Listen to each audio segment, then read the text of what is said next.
Immediately after the shooting at the Pulse nightclub in Orlando last month, where a gunman killed 49 people, agents from the Bureau of Alcohol, Tobacco, and Firearms went to work. ATF has traced those firearms. Within hours, ATF agents determined that the guns used in the attack were bought legally. He did purchase 2 firearms, a handgun and a long gun within the last few days. The ATF attracts headlines and heat for regulating gun shops, but that's just part of its job. Its agents also investigate arson and explosives. They played key roles after the World Trade Center bombing and the attack on the Oklahoma City Federal Building. Load up. But the ATF's bread and butter is pursuing illegal gun traffickers. You got that locked down up top? And when those investigations turn especially dangerous, the Bureau's special response teams are called in. Paul Masek is a team leader. ATF prides itself working cases against the most violent individuals in the United States. Earlier this year, the Detroit team rounded up suspected gang members charged with using illegal guns. Way before the crack of dawn, Bill Flannery had his men on the move. How are you feeling this morning, sir? It's another day at work. That day at work netted 23 firearms and 12 suspects. The Bureau put more than 6,000 people behind bars last year. But the ATF has a track record that has put the Bureau itself in the crosshairs since its very founding. Our history begins under Alexander Hamilton as the first Secretary of the Treasury. In 1791, Hamilton decided to collect taxes on whiskey. He created the office which morphed into today's ATF. The Whiskey Rebellion broke out to protest the tax, and some of the agents who collected it were tarred and feathered. By the 1920s, it had become the Bureau of Prohibition. In an era when mobsters were glorified in the movies, Hello, Louis. Agent Elliot Ness became something of a hero as one of the untouchables who took down Al Capone. ATF historian Barbara Ostika showed us Elliot Ness's actual credentials. This is an iconic weapon. This is the gun that made the 20s roar. Thompson machine gun.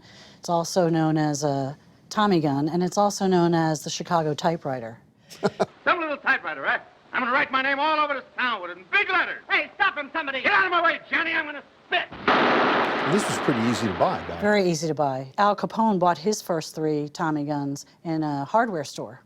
A hardware store? A hardware store. The Tommy gun's deadly popularity led to the National Firearms Act of 1934, giving the agency jurisdiction over a range of gangland weapons. So you're controlling Americans' booze and Americans' guns? What's the surprise that you're so unpopular? What's the surprise, yeah.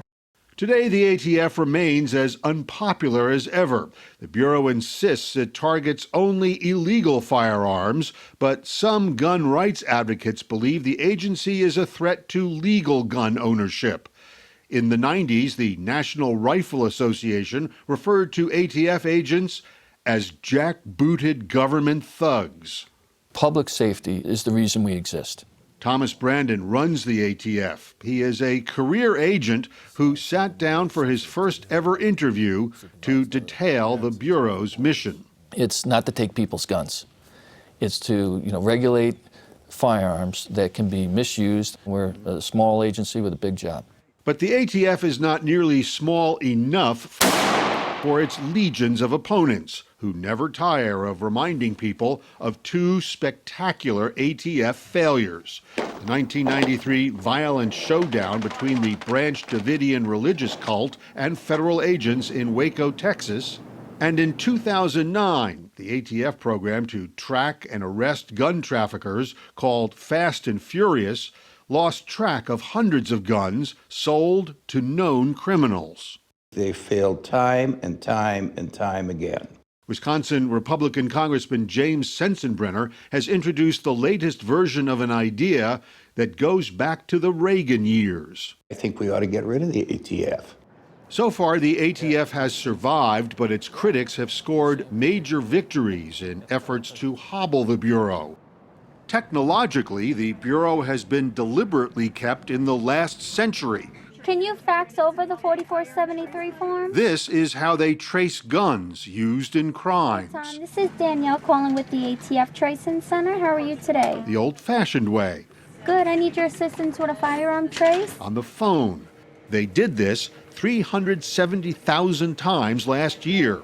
Have a gun trace? Many Second Amendment advocates strongly oppose a nationwide gun registry, Yes, that's correct. so Congress has prohibited the Bureau from creating a computerized, searchable database of gun manufacturing and sales. All righty. I think that having a database of gun sales amounts to de facto gun registration, and that is something that Congress would never approve and which I would never approve of. Without a searchable database, it took 12 hours to find out who owned the guns used in the San Bernardino massacre last December.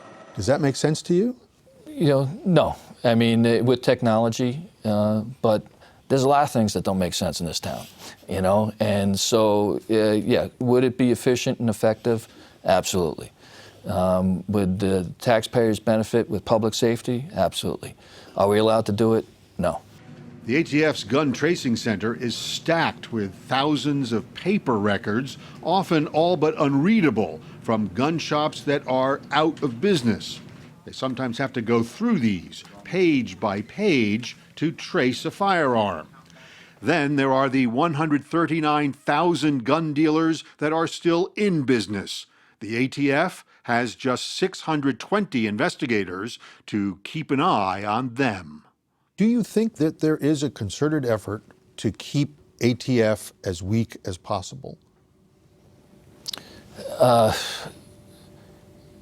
From sitting in the seat and being around, I would be naive to answer your question to think that the politics of firearms enforcement, that there's not some translation into our budget allocation.